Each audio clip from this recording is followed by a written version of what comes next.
ఇక్కడ అన్ని ప్లాట్లలో మామిడి శ్రీగంధం చెట్లతో అద్భుతంగా ఉంది. ల్యాండ్ అప్రిషియేషన్, ఫ్రీ మెయింటెనెన్స్, పండ్ల తోటల తాలూకా ప్రయోజనాలు, డబుల్ బెనిఫిట్ ఆఫర్ తో సిర్లసీమ 2. వాస్తవంగా మీరు వాళ్ళు ఏం చేస్తున్నారో వాళ్ళు ఒకసారి ఆత్మ పరిశీలన చేసుకోవాలి. వాస్తవంగా కాంగ్రెస్ పార్టీ ఏదైతున్నదో రైతాంగాన్ని పంట రుణాల మాఫీకి బాధ్యత చేపట్టింది. we will stand by it. రైతులు చెల్లించాల్సిన పంట రుణాలు రైతాంగం చెల్లింపు చేయవలసిన అవసరం లేకుండా బ్యాంకులకు ప్రభుత్వమే పూచీకత్తుగా రైతులు చెల్లించే రుణాలను ప్రభుత్వం బదలాయింపు చేసుకొని రేపు ఖరీఫ్ నుండి ఏదైతుందో వాళ్ళ కొత్త రుణాలు కల్పింపు చేయబట్టడానికి ప్రభుత్వం కట్టుబడి ఉంది, కాంగ్రెస్ పార్టీ కట్టుబడి ఉంది. ఆ దిశగా బ్యాంకులతోనే సంప్రదింపులు చేస్తున్నది. పంట రుణాల చెల్లింపుపై, రుణమాఫీపై ఏ విధమైనటువంటి ఆందోళన చెందవలసిన అవసరం లేదు. ప్రతిపక్షాలు ఒక్కసారి నేను ఇప్పుడే పేర్కొన్నా, జాతీయ స్థాయిలో అధికారంలో భారతీయ జనతా పార్టీ గతంలో యూపీఏ ప్రభుత్వం ఏదైతుందో 1,00,000 రూపాయలు రుణమాఫీ చేసింది. బీజేపీ రైతులు రుణమాఫీ చేయాలని సోమరిపోతారు. వాడు కాంగ్రెస్ పార్టీ అట్లా కాదు. రేపు జాతీయ స్థాయిలో అధికారానికి వస్తే ఈ బాధ్యత కేంద్రానికి బదలాయింపు చేపట్టడం జరుగుతుంది. లేని పక్షంలో రాష్ట్రంలో అధికారంలో ఉన్న రాజకీయ పార్టీగా కాంగ్రెస్ పార్టీ రైతు చెల్లించాల్సిన రుణాలు ఏదైతుందో ప్రభుత్వం బాధ్యత తీసుకొని వాళ్ళు చెల్లించవలసిన అవసరం లేకుండా ప్రభుత్వం ఆ రుణాలను బదలాయింపు చేసుకొని వాళ్ళు కొత్త రుణ సౌకర్యం కల్పింపు చేయబడుతుందని చెప్పట్లేదు.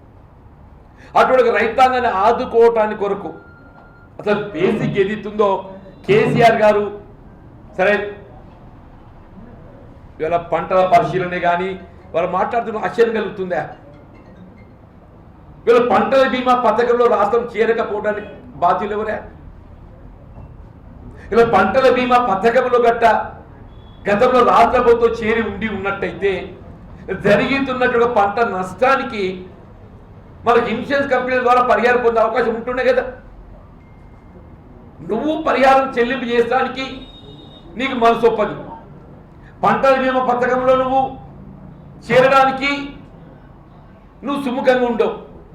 వీళ్ళ కాంగ్రెస్ పార్టీ జరిగినటువంటి నష్టం, అది ప్రకృతి వైపరీత్యంగా కానీ ఇతరత్రా కానీ, ప్రతి ఎకరా 10,000 రూపాయలు ఆర్థిక సాయం చేయడానికి కార్యక్రమాన్ని రూపొందింపజేసింది. ఇలా పంట నష్టాలను పరిశీలింపజేస్తుంది. ప్రభుత్వ ఉత్తర్వులు జారీ చేయబడిన జరిగింది. ఇలా భవిష్యత్తులో రేపు రాబోయే ఖరీఫే కానీ రబీయే కానీ పంటల బీమా పథకం, ఫసల్ బీమా పథకంలో ఇందులో ప్రధానమైన అంశం ఏంటంటే రైతు చెల్లించాల్సిన ప్రీమియం రైతుపై భారం పడకుండా. ప్రీమియం రైతు చెల్లించాలంటే రైతుపై భారం పడుతుంది. కొంతమంది రైతులు ఏదైతుందో ఆ బీమా ప్రీమియం చెల్లించలేక అందులో బాధితులు కావడం లేదు.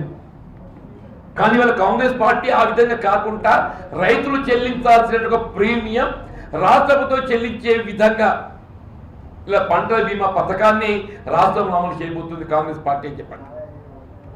ఏ విధానమే కానీ మాకు స్పష్టత ఉంది అని చెప్పంటున్నాను. ఇవాళ ఈశాన్య ఋతుపవనాలు ముఖం చాటు చేసుకునే మనకు పాజిటివ్గా రెస్పాండ్ కాలేదు. ఈశాన్య ఋతుపవనాలు ఎప్పుడైతే పాజిటివ్ రెస్పాండ్ కాలేదో ఎస్ఆర్పీలో నీటిని ఏదైతే పొదుపుగా వాడుకోవద్దా? నువ్వు దాన్ని పొదుపుగా వాడుకోకుండా నువ్వు మేడిగడ్డ ఎల్లంపల్లి నీటిని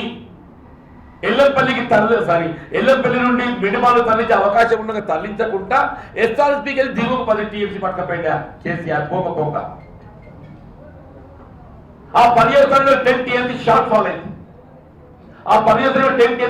అయింది. నీ రబీ సాగునీటి ప్రణాళిక లేదు. రబీ సాగునీటి ప్రణాళిక ప్రకటించి ప్రాజెక్టు ఉన్న నీటిని ఏ విధంగా వాడుకోవాలో కార్యాచరణ రూపొందిస్తే ఇవాళ ఈ ఆందోళన ఉండదు కదా.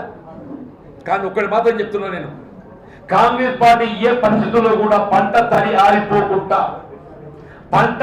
ఆరిపోకుండా ప్రాజెక్టున్న నీరు వీలున్న వేల కేజీతో చివరి పొట్టు వరకు కూడా పంటలు కాపాడటానికి నీరు అందింపజేయడం జరుగుతుందని చెప్పి పేర్కొంటున్నా. చెప్పండి బోనస్ కూడా, ఎస్ యువర్ రైట్, బోనస్ కూడా ఇవాళ ఏదైతుందో నూతన బడ్జెట్ మనకి ఎప్పుడు వస్తుంది?